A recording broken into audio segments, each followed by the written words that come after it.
तो मेरी शादी की खबर सुन के ऐसे उदास हो रहे हो जैसे तुम मुझसे शादी करना चाहते हो। नहीं, मुझे तो तुम्हारी फिक्र हो रही है। क्यों? मुझे क्या हुआ है?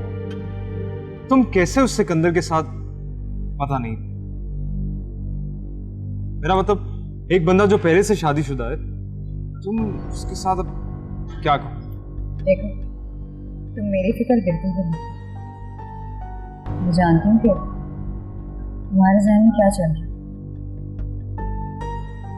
अगर असल वजह जहाँ तक मैं महसूस कर रही हूँ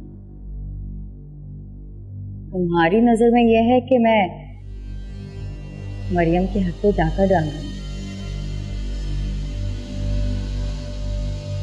तो तुम्हारा दुख मैं समझ सकती हूँ। अच्छा, तुम में भी दुख समझने या मरहम रखने की सलाहियत है? मजाक कर रहे हो ना? क्यों ही समझ लो। एनीवेज, मैं तुम्हारी फीलिंग समझ गई हूँ। तुम फिक्र मत करो, मैं तुम्हारी मरियम को कोई तकलीफ नहीं दूंगी, बल्कि उसे बहुत प्यार से रखूंगी।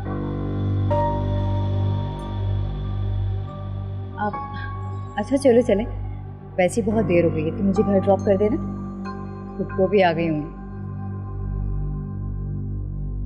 चले? चलो।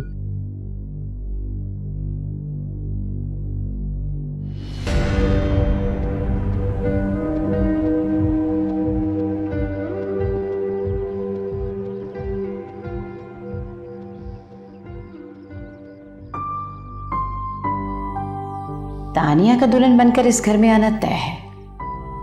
खुश दिली से कबूल कर लोगे तो ठीक है, पर नहीं होना तो है। आंटी ने आपसे क्या कहा? मैं कुछ पूछ रही हूँ।